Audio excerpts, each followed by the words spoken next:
नमस्कार दोस्तों, daily current affairs video discussion में आप सभी का एक बार फिर से स्वागत है। आइए स्टार्ट करते हैं पहली डिटेल से, पहले फैक्ट से।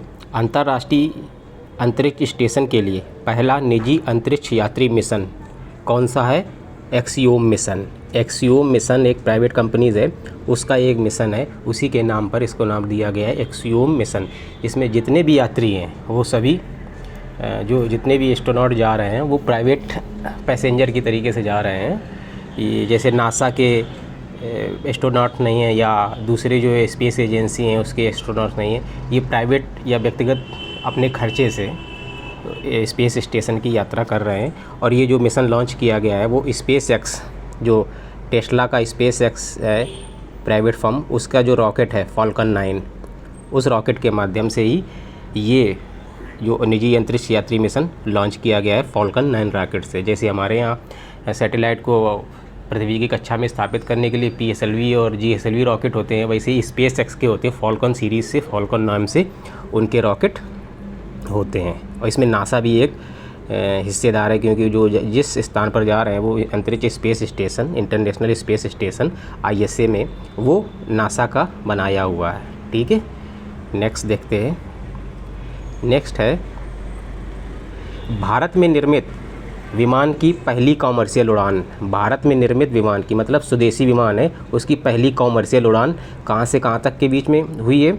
डिब्रूगढ़ असम से पालीघाट अरुणाचल प्रदेश के बीच में। और इस उड़ान का जो संचालन है एलायंस एयर करके एक जो एयरलाइन है उसके माध्यम से ये उड़ान संचालित की गई है। और इसमें जो विमान यूज किया गया है वो डोर्नियर 228 विमान है। पहले इस विमान का प्रयोग सेना के द्वारा किया जाता था।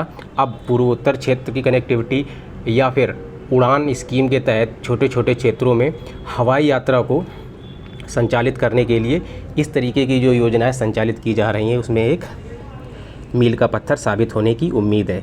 क्योंकि उड़ान स्कीम में यही तो होता है ना कि जो देश का आम नागरिक के लिए सस्ती दर में हवाई यात्रा उपलब्ध कराना है, उस दिशा में ये प्रयास माना जा सकता है। और ये जो कॉमर्शियल उड़ान थी उसका जो हरी झंडी दिखाई थी वो उड्डयन मंत्री ज्योतिरादित्य सिंधिया जी ने इस कॉमर्शियल उड़ान को हरी झंडी दिखाई थी। कहाँ से? डिब्रूगढ़ असम से। और जो उड़ान भरेगी पालीघाट अरुणाचल प्रदेश के बीच में। ठीक है, नेक्स्ट देखते हैं। 8वीं राष्ट्रमंडल संसदीय संघ भारत क्षेत्र सम्मेलन का आयोजन कहाँ किया गया है? गुवाहाटी विधानसभा असम में। इसमें भारत के जो लोकसभा अध्यक्ष हैं ओम बिरला जी और गुजरात के मुख्यमंत्री असम के मुख्यमंत्री हेमंत बिस्व शर्मा भी सम्मिलित हुए थे। तो 8वीं राष्ट्रमंडल संसदीय संघ, राष्ट्रमंडल तो जानते ही हम लोग के, राष्ट्रमंडल जो होते हैं उन देशों का समूह है जहाँ पर कभी न कभी ब्रिटिशर्स की शासन रहा या वो देश कभी न कभी ब्रिटेन के उपनिवेशिक क्षेत्र रहे हैं। तो उन्हीं देशों का जो समूह है वो राष्ट्रमंडल के नाम से एकजुट रहता है। ठीक है ना। तो उसका जो संसदीय संघ का एक है जो लोकतांत्रिक मूल्यों पर और लोकतंत्र की परंपरा को किस तरीके से बढ़ाया जाए, तो इस प्लेटफॉर्म के माध्यम से वो लोग ऐसे आयोजन करते हैं। तो इसमें देख लेते हैं कि जो राष्ट्रमंडल संसदीय संघ है उसकी स्थापना 1911 में हुई थी। 1911 में हुई थी और वर्तमान में उसकी 180 ब्रांचेज। 180 ब्रांचेज का मतलब है कि वो छोटे छोटे देश या समूह या द्वीप जहाँ पर कभी जो कभी न कभी ब्रिटेन के उपनिवेश रहे हैं, तो वो उसको ब्रांचेज में बांट दिया गया है।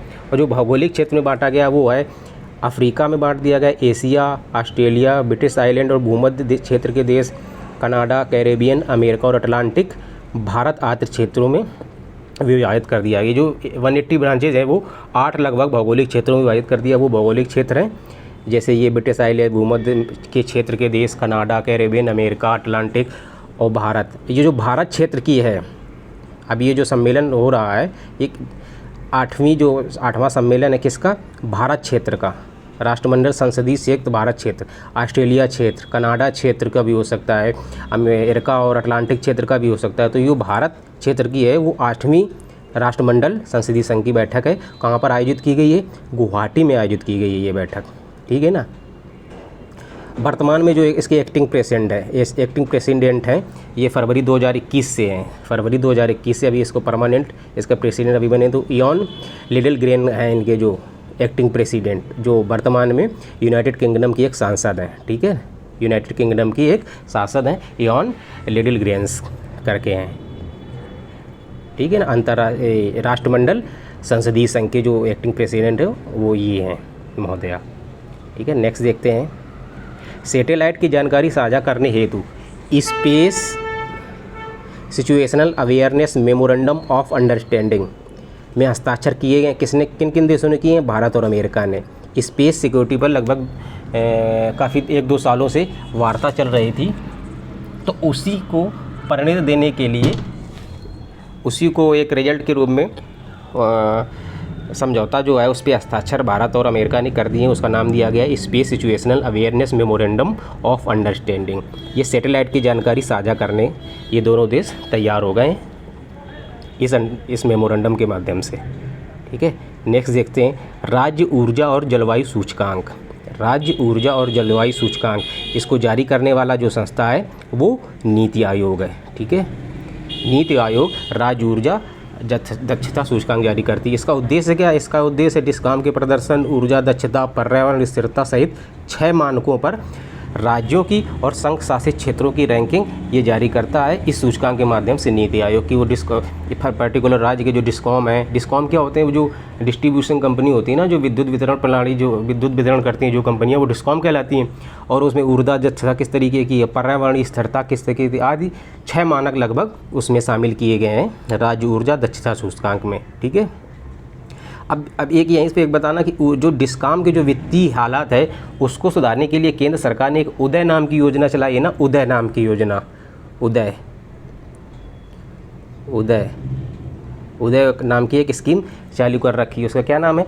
उज्ज्वल डिस्कॉम एश्योरेंस योजना। ये केंद्र सरकार द्वारा चालू की गई। किसके लिए? डिस्कॉम के जो प्रदर्शन, जो विद्युत वितरण कंपनियां हैं उसकी वित्तीय हालत सुधारने के लिए ये उदय योजना संचालित की जा रही है। ये तो एक्स्ट्रा डिटेल फैक्ट था, इन्फॉर्मेशन थी, वो यहाँ दे दी गई, ठीक है ना। तो अब फिर आते हैं रैंकिंग में। जो राज्य ऊर्जा दक्षता सूचकांक है उसमें बड़े राज्यों में जो है, बड़े राज्यों में जो शीर्ष स्थान प्राप्त करने वाले हैं, बड़े राज्यों में पहला नंबर पे गुजरात है, दूसरे नंबर पे केरल है, तीसरे नंबर पे पंजाब है।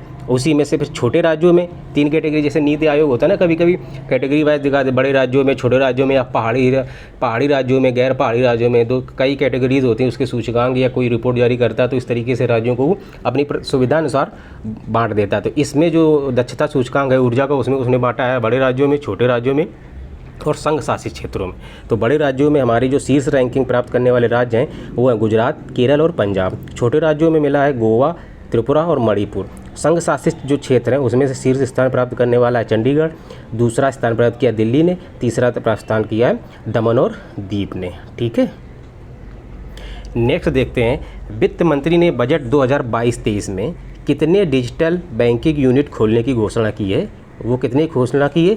75 डिजिटल बैंकिंग यूनिट खोलने की घोषणा की है, जो कि 75 जिलों में खोले जाएंगे। अब ये डिजिटल बैंकिंग यूनिट का है, ये डिजिटल बैंकिंग यूनिट होता है, एक बैंक की तरीके से काम करता है, लेकिन इसमें पूरा काम होगा वो डिजिटली होगा। अभी जो बैंकिंग व्यवस्था है उसमें क्या होता है, ऑफलाइन और ऑनलाइन दोनों मोड में काम होते हैं। कि आपको जैसे पासबुक प्रिंट करानी है तो आप जो सामने बैंक में जो कर्मचारी है उसको दे के पासबुक प्रिंट करा लेते हैं। कभी कभी आपने बैंकों में मशीन भी रखी होती है, तो वहाँ पे मशीन में आप अपनी पासबुक इनपुट इन करके आप अपना उसमें डिटेल्स प्रिंट आउट कर सकते हैं, प्रिंट करवा सकते हैं। तो उसमें दोनों हैं।